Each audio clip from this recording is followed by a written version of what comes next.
Você já imaginou como seria o mundo sem internet? Difícil, não é mesmo? Por isso hoje vamos colocar em revista a palavra internet e mostrar as transformações que ela promove no mundo.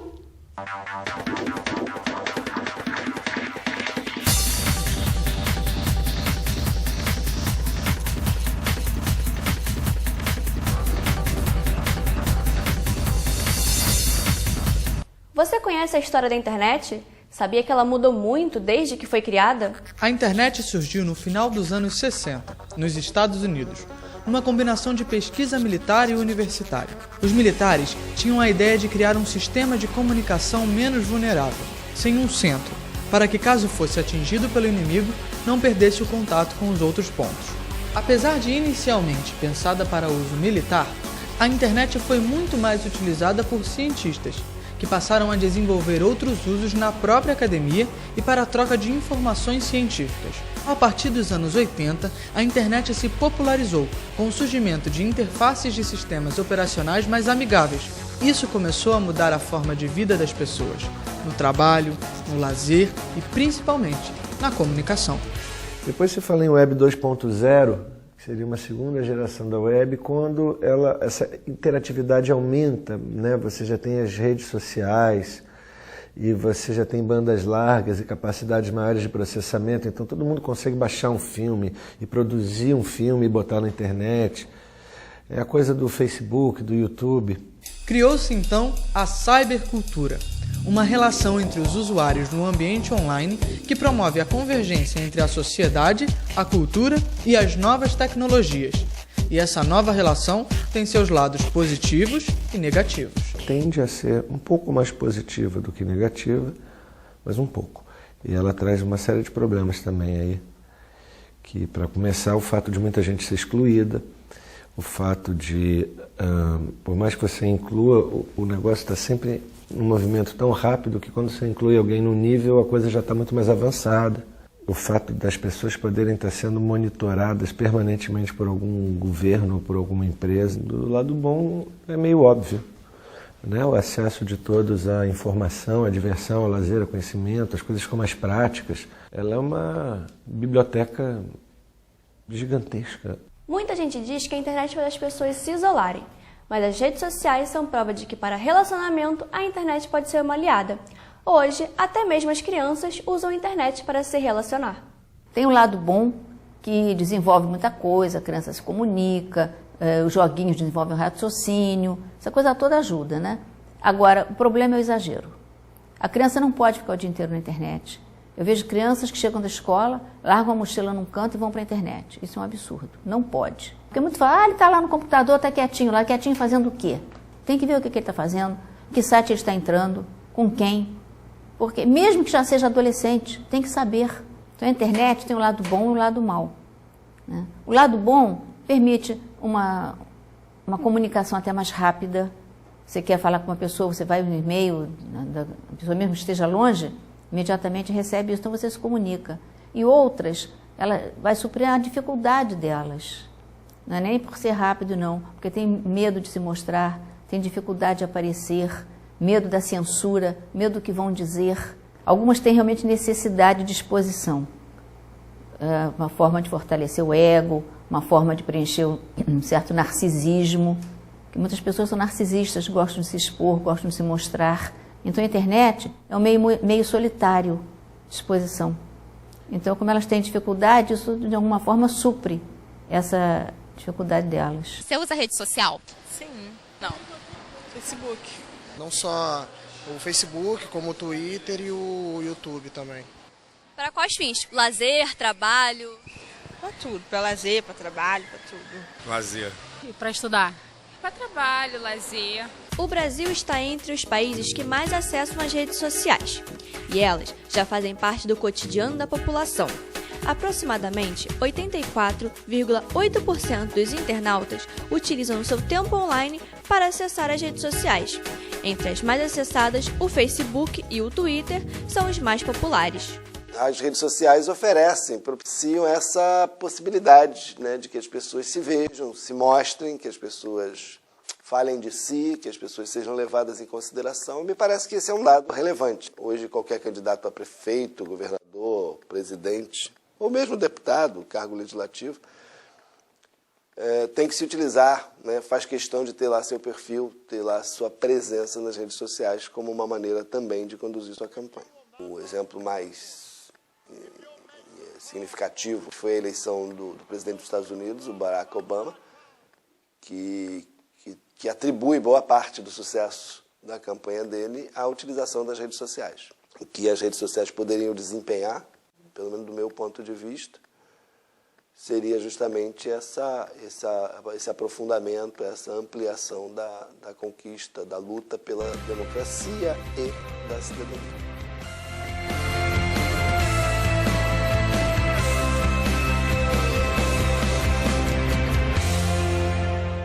A 7ª Arte não deixou de acompanhar as transformações do mundo moderno. Por isso, a internet ganhou grande destaque nas telonas do cinema. O primeiro filme que gerou mais barulho e que foi, embora tenha sido um filme bobinho, que é uma comédia romântica, ele trouxe à tona essa discussão que foi o Mensagem para Você, com a Meg Ryan e o Tom Hanks. Que é um filme que mostrava ainda de uma forma bem rudimentar, quase, a relação do usuário com o e-mail. Né? Não era nem com a internet, imagina pensar em rede social, ainda nem se pensava, se sonhava com isso. Internet 2.0, nada disso. Ainda era realmente a surpresa, a novidade do e-mail. E cada vez que o e-mail apitava, You've Got Mail, que é o nome do filme em inglês, era uma notícia nova, e aí tinha toda aquela relação eles super se curtiam no computador e na troca de e-mails, não se conheciam pessoalmente, e quando se conheceram pessoalmente, eles não sabiam que eles pessoalmente eram aquelas pessoas da internet. A versão online deles era muito mais bonita, muito mais amorosa, muito mais humanizada do que a versão face-to-face, né? Então, eu acho que o interessante, a primeira coisa legal que esse filme traz para essa discussão de subjetividade na rede é como a gente pode talvez ser até melhor na internet, a gente mostrar a nossa melhor faceta, talvez porque não nos conheçam tanto como na vida pessoal. Então eu posso construir um novo eu ali, eu posso construir uma nova identidade. Welcome.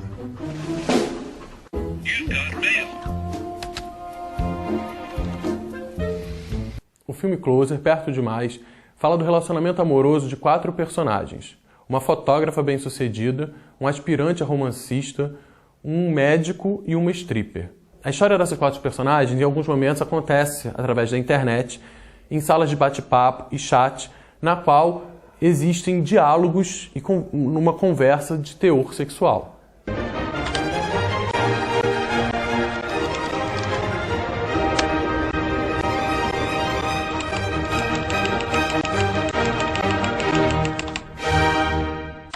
O filme A Isca Perfeita fala de um casal que se conhece através da internet, começam a namorar e marcam o casamento, sem nunca ter se visto. Né? E aí, depois disso, ela vem da Rússia encontrar com ele, que é um banqueiro na Inglaterra. Né? Depois disso, o filme tem uma reviravolta, né? E os rumos das personagens são modificados. No próximo bloco, vamos ver mais sobre a influência da internet na comunicação e até mesmo na escrita. E mais, pesquisa e trabalho com a internet. Não saia daí!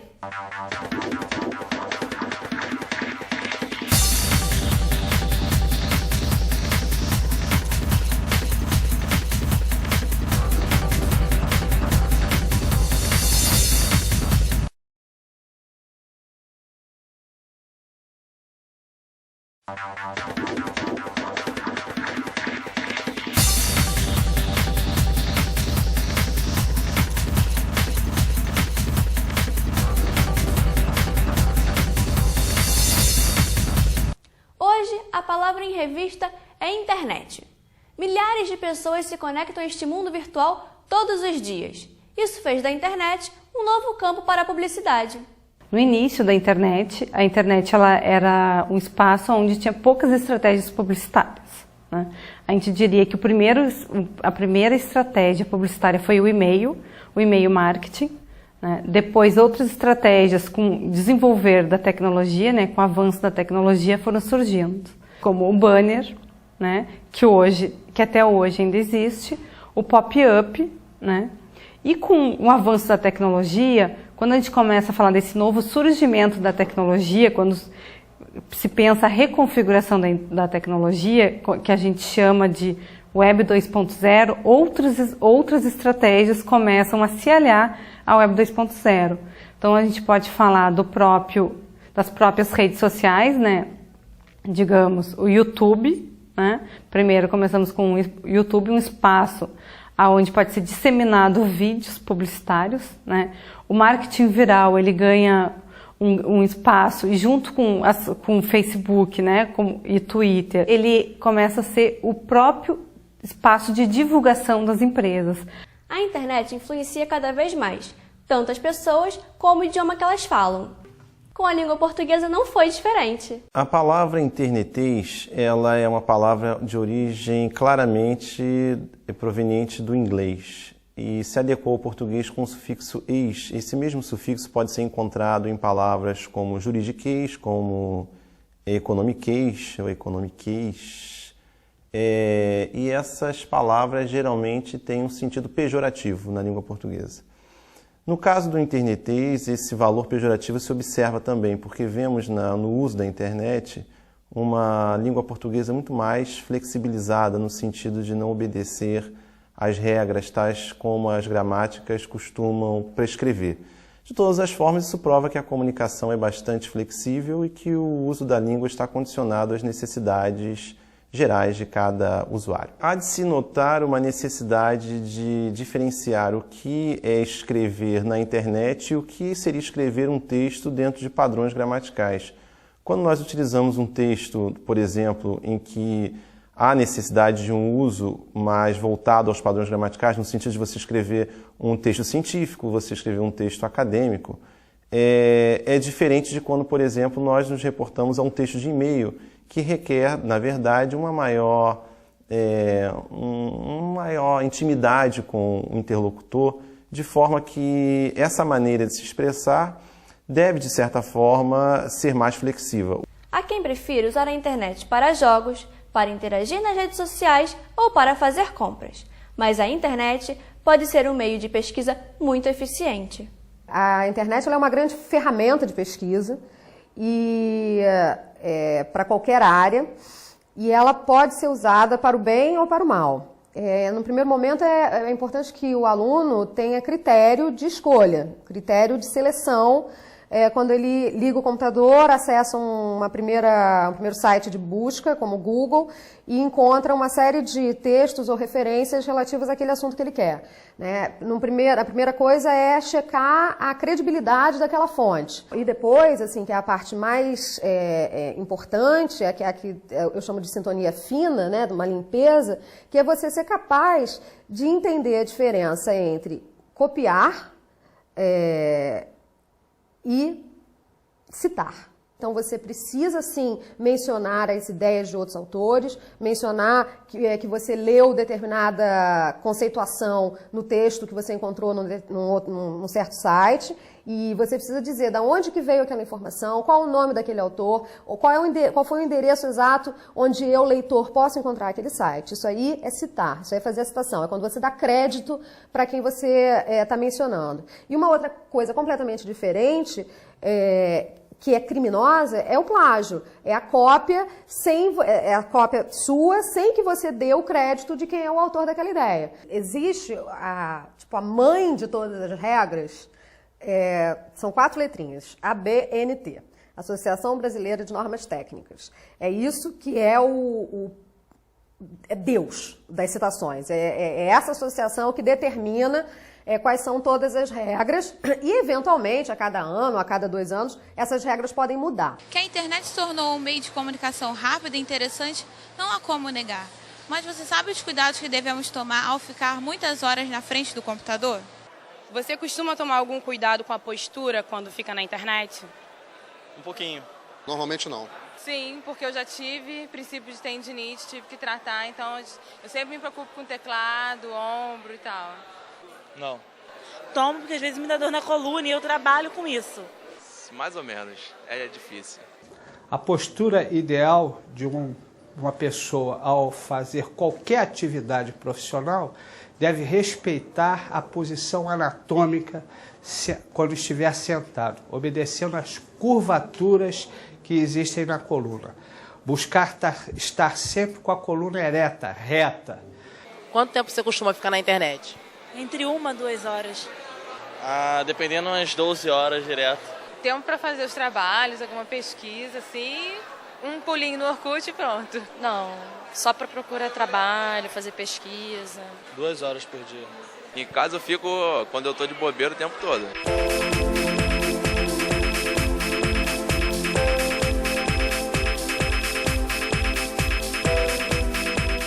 O que seria de você sem a internet? Ia ser mais complicado até para fazer faculdade, porque tudo a gente procura lá.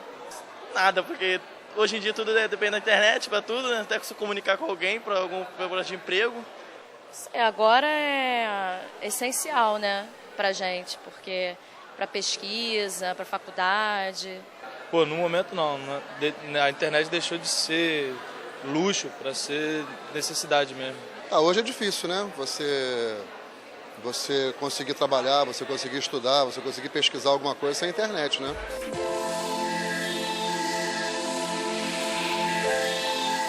Você sente algum desconforto nos seus olhos? Sinto. Atrás, principalmente no fundo dos olhos, começa a dar uma dorzinha de vez em quando. Às vezes sim. Às vezes fica ardendo quando a gente passa um pouco do tempo na internet, sim. Não. Até porque desde muito pequena eu uso óculos, então não dá nenhuma alteração. Às vezes sim, muito tempo, você fica muito tempo, a gente sente, parece que embaça, né, a visão. E fica um pouco dolorido, mas a gente dá um jeito, né, ter que sair um pouco da tela, descansar, levantar um pouco da cadeira, a gente tentar, como se diz, não ficar ter muito tempo parado numa posição só, né. A posição de visão da tela do computador deve ser uma confortável, em torno de 50 centímetros a 1 metro no máximo. No próximo bloco, vamos falar sobre internet e mercado de trabalho. A gente já volta.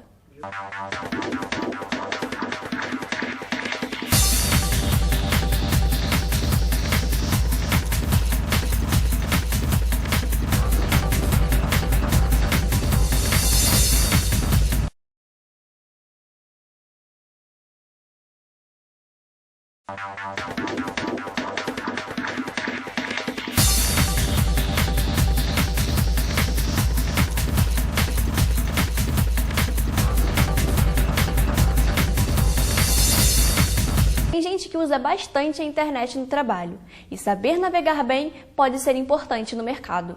O mercado de internet vem crescendo cada vez mais nos últimos anos. O Brasil é o 7º maior mercado de internet no mundo, com 46,3 milhões de acessos só no ano de 2011, número 16% maior que em 2010. Celular, tablets, notebooks, a internet está em casa, no trabalho, na rua. As redes sociais, os vídeos e as compras pela internet impulsionam os acessos à web. E em meio a tantos atrativos, este mercado em pleno crescimento precisa de mais profissionais. Com isso, novos cargos vão surgindo e outros acabam sendo valorizados. Como, por exemplo, o cargo de web designer, que pode ganhar até R$ 5.500. Ou até mesmo um gerente de e-commerce, que ganha até R$ 13.000. E com o mercado da internet crescendo, surgiu uma nova modalidade de trabalho, o home office. Home office é uma expressão americana que significa escritório em casa. Na verdade, ele surgiu com o advento da internet e é uma nova modalidade de trabalho, um tanto mais flexível, com maiores possibilidades. Para a pessoa, de uma maneira geral, as vantagens são bastante grandes, né? A questão da qualidade de vida, a possibilidade de estar em casa, mais próximo da família, a possibilidade de ter uma alimentação mais saudável, a redução do estresse por conta, né, dos deslocamentos que hoje a gente tem nas grandes cidades.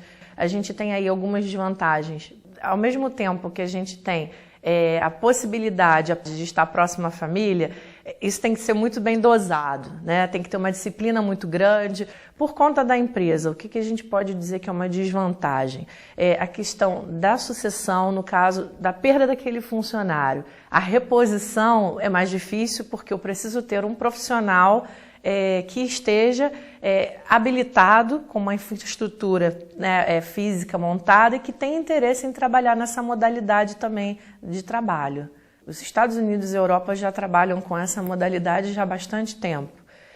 No Brasil, isso é recente, né, principalmente com a questão do avanço tecnológico, com a vinda da internet, então isso ficou mais difundido. O home office também facilita a vida de pequenos e microempresários, como comenta o gerente de TI de uma empresa de informática, Cristiano Xavier. A IBM faz muito isso. Eu sou hoje um profissional, né, de uma certa empresa, mas eu sou um DBA, eu sou um especialista em banco de dados. Ela me contrata por eu ter uma empresa e eu trabalho num certo horário na minha casa, no meu home office, tá? E eu presto esse serviço num horário estipulado, né, e ganho por hora para ela. Segundo o Cristiano, o controle do trabalho do funcionário pode ser feito de diversas maneiras. A partir do momento que você abre um chat, por exemplo, de conversação, ou você tem um programa que você possa ter um controle de, por exemplo, um help desk, né, é um controle de tempo do funcionário, que ele está tendo ali a funcionalidade dele em tempo real. Esse é um tipo de controle que você pode ter. Você já ouviu falar em Twitter? Pois saiba que ele pode ser usado tanto para os negócios quanto para deixar uma pessoa famosa. O Twitter começou em 2007, né, muito com aquele espaço pessoal, né, como um lugar de exposição do eu, o que eu estou fazendo.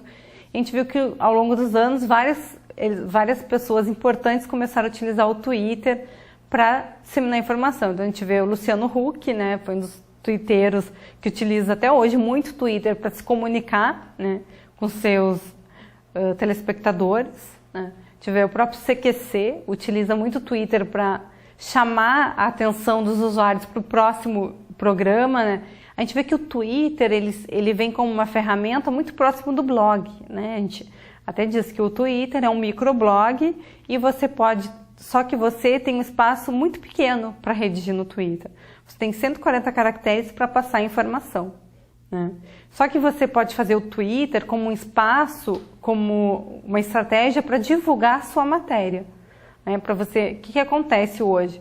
A gente vê isso que as empresas jornalísticas, né, as próprias empresas fazem com o consumidor, elas colocam a divulgação ali, né, de promoções, né, ou informações importantes do que está acontecendo no mundo.